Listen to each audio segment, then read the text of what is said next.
Hey guys, welcome to the Massive Iron Channel. I'm Steve Shaw. In this video, I'm going to help you pick the best possible exercise selection.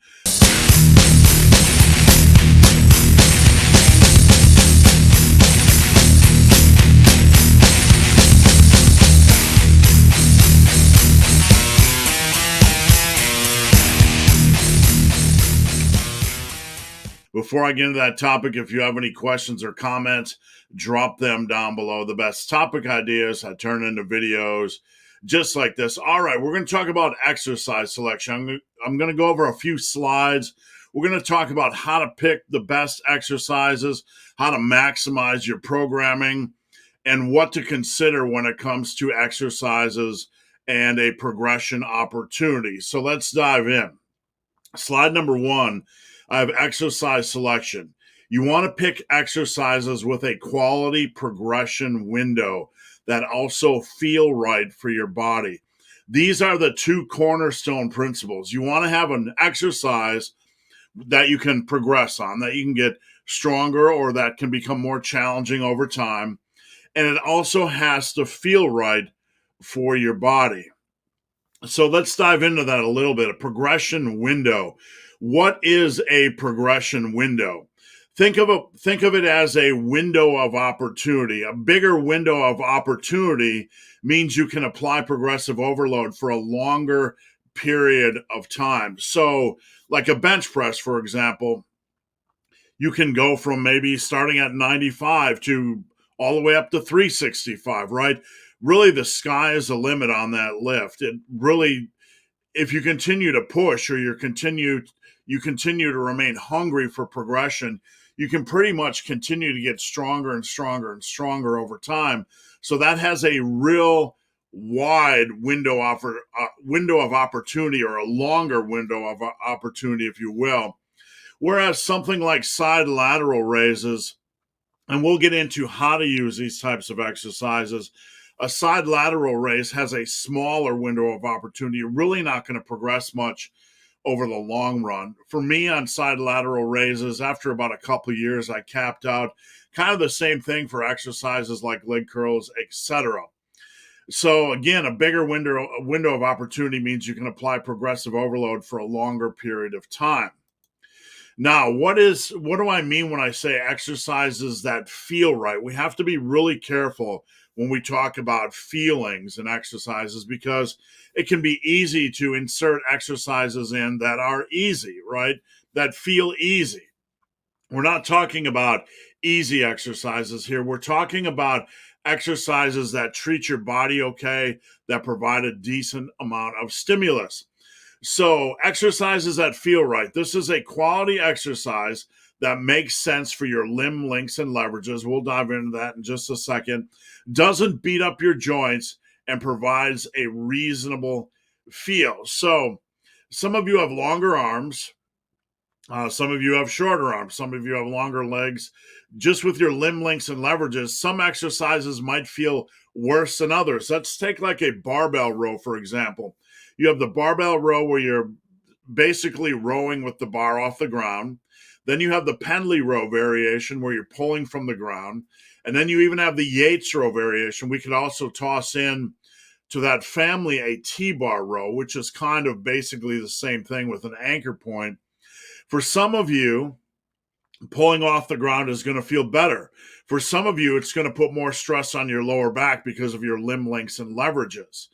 For some of you, pulling off the ground, maybe you have short legs and a pendlay row feels better, right? I have longer arms and shorter legs. To me personally, a pendlay row feels better, puts less stress on my lower back. So that's one example. You could have the same type of example for curl variations. Because of your insertion points or lengths of your biceps, certain curl variations might feel better than others. You want to pick exercises that don't beat up your joints. Maybe you have a history of knee issues and squats bother your knees, but leg presses and hack squats don't. Those are reasonable exercises that, it's not like you're taking a squat and you're just going to put in leg extensions. You have a reasonable swap here that doesn't beat up your joints. And you want exercises that provide reasonable feel. I'm not just talking about feeling a muscle work. And it's more an exercise, a quality exercise that you have a good connection with. Like, I don't have a good connection with front squats. I simply don't like the exercise. I don't have a good mental connection with front squats. I don't like it. It beats up my mid back. It feels awkward. It's a quality exercise. And if you like it, you can use it. I simply don't like it because I don't like the feel of the movement. All right, so let's talk about exercise variety. A quality variety will work to stimulate a muscle group in different ways. Think of it as hitting a muscle group or an area of the body with multiple weapons.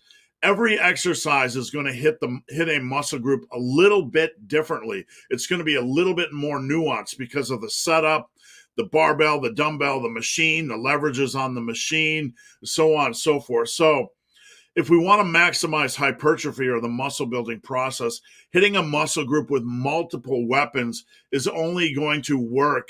They're going to work in concert. They're going to work hand in hand to really improve the muscle building process in that area or improve your muscularity in that area.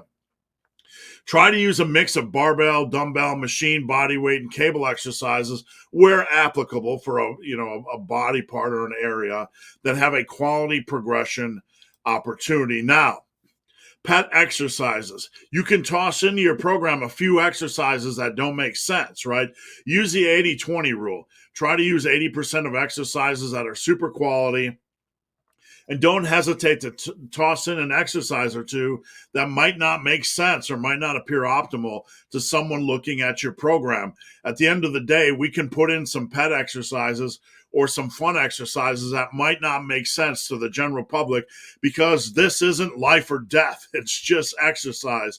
So relax.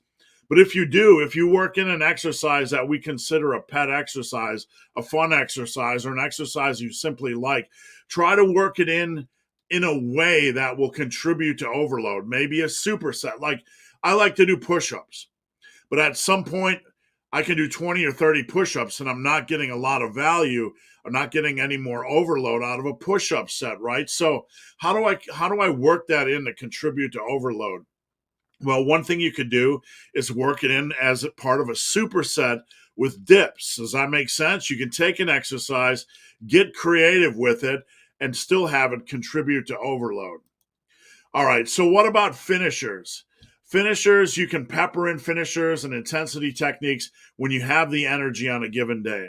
I get a lot of questions about finishers or intensity techniques, and I'll explain this in just a moment.